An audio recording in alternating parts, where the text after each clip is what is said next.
달과 6펜스, 서머싯 몸. 솔직히 말해서 찰스 스트링랜드를 처음 만났을 때 나는 그에게서 보통 사람과 다른 점을 조금도 발견하지 못했다. 그렇지만 이제 와서 그의 위대성을 부인하는 사람은 별로 없을 것이다. 위대성이라고 해서 때를 잘 만난 정치가나 성공한 군인을 수식하는 그런 위대성을 말하는 것이 아니다. 그런 위대성은 그 사람의 지위에서 나오는 어떤 것이지 사람 자체가 가지는 특질이라고는 할 수 없다. 상황이 변하면 위대성에 대한 평가도 사뭇 달라지게 마련이다. 수상도 그 직을 떠나면 고작 잘난 척하는 말재주꾼이었던 게 아닌가 여겨질 때가 많고, 장군도 부하를 잃으면 저잣거리에 보잘것없는 얘기 주인공으로 떨어지고 만다. 거기에 비하면 찰스 스트링랜드의 위대성은 진짜였다. 그의 예술이 마음에 들지 않을 수는 있다. 하지만 아무튼 그의 예술이 우리의 관심을 끈다는 사실은 아무도 부인하지 못할 것이다. 그는 사람의 정신을 어지럽히고 매혹시킨다. 그를 비웃음의 대상으로 삼았던 때는 지나갔다. 이제 그를 변호한다고 해서 괴짜로 취급당하거나 그를 찬양한다고 해서 편벽한 사람으로 취급당하지 않는다. 그의 결점은 장점을 보완하는 데 필요한 것이었음을 이제 누구나 인정하고 있다. 하기야 예술가로서의 그의 위치에 대해서는 지금도 얼마든지 논의가 가능하다. 사실 그를 찬양하는 사람들의 말을 들어보면 헐뜯는 사람들의 혹평만큼이나 변덕이 심하다. 다만 한 가지 의심할 수 없는 점은 그가 천재였다는 사실이다. 나의 의견으로는 예술에서 가장 흥미로운 부분은 예술가의 개성이 아닐까 한다. 개성이 특이하다면 나는 1000가지 결점도 기꺼이 다 용서해주고 싶다. 나는 벨라스케스를 엘 그레코보다 훌륭한 화가로 보지만 그는 너무 인습적이어서 칭찬하려면 맥이 빠진다. 그에 비해 관능적이고 비극적인 저 그리스인은 제 영혼의 비밀을 마치 산재물을 바치듯 우리에게 바치고 있다. 화가이든 시인이든 음악가이든 예술가는 숭엄하고 아름다운 자신의 장식물로서 우리의 신미감을 만족시켜준다. 하지만 신미감이란 성본능과 비슷해서 일종의 야만성을 띠게 마련이다. 예술가는 그러한 점에서도 대단한 재능을 보여준다. 예술가의 비밀을 캐다 보면 우리는 탐정소설에 빠지듯 그 일에 빠지고 만다.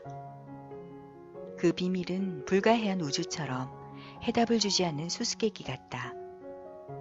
스트릭랜드의 그림은 가장 대수롭지 않은 것조차 기이하고 복잡하고 고뇌에 가득 찬 개성을 보여준다.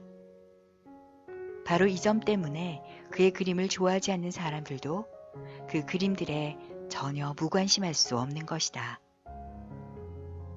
또한 그의 인생과 성격에 대해 강한 궁금증을 불러일으켜 온 것도 바로 그 개성이었다. 모리스 위레가 메르퀴르드 프랑스지에 글을 한 편 기고하여 스트릭랜드라는 무명 화가를 망각으로부터 구해낸 것은 그가 죽고 4년이 지난 뒤였다. 위레가 일단 길을 더 주고 나자 다른 비평가들도 별 반대 없이 그의 뒤를 따랐다.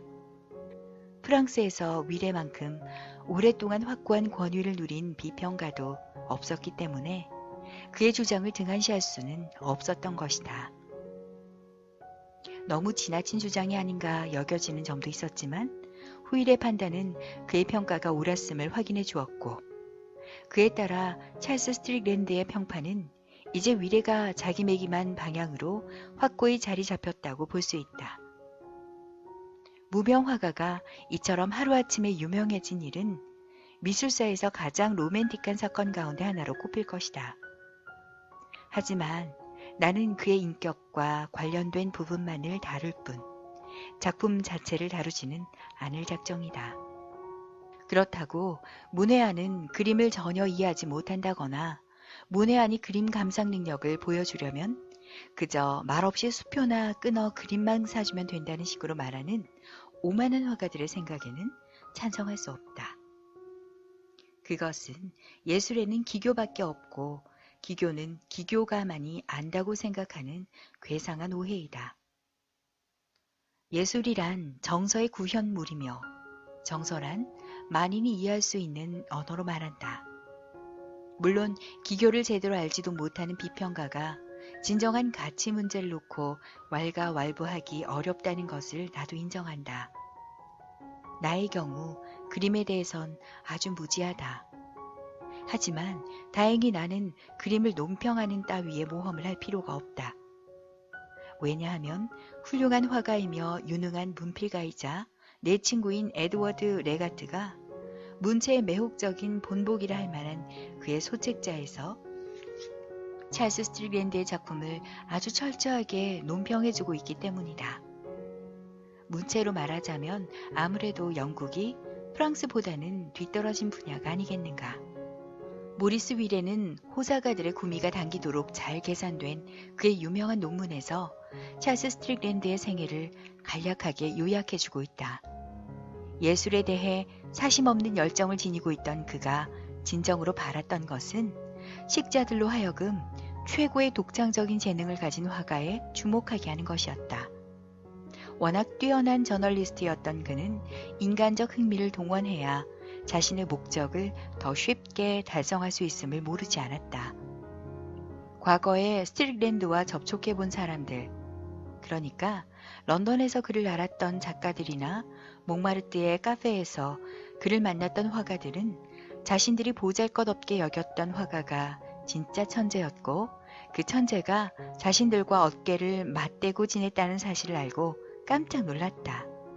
그러면서 회상기며 작품론 같은 글들이 프랑스와 미국의 잡지들에 잇따라 발표되기 시작했다. 이런 것들이 스트릭랜드의 명성을 더욱 높여주면서 대중의 호기심을 끝없이 부채질하였다. 주제도 적절하거니와 부지런한 바이트 브레이트 로톨츠가 당당한 연구 논문을 통해 전거가 되는 참고 자료를 풍부하게 제공해 주었던 점도 한몫을 했다. 인간은 신화를 만들어내는 능력을 타고난다. 그래서 보통 사람과 조금이라도 다른 인간이 있으면 그들의 생애에서 놀랍고 신기한 사건들을 열심히 찾아내어 전설을 지어낸 다음 그것을 광적으로 믿어버린다. 범상한 삶에 대한 낭만적 정신의 저항이라고나 할까. 전설적인 사건들은 주인공을 불멸의 세계로 들여보내는 가장 확실한 입장권이 되어준다. 냉소적인 철학자라면 미소를 머금고 생각할 것이다. 월터 롤리경이 사람들의 기억에서 잊혀지지 않는 것은 그가 미지의 나라에 영국인의 이름을 갖다 심었기 때문이 아니라 처녀 여왕의 발밑에 망토를 펼쳐주었기 때문이라고.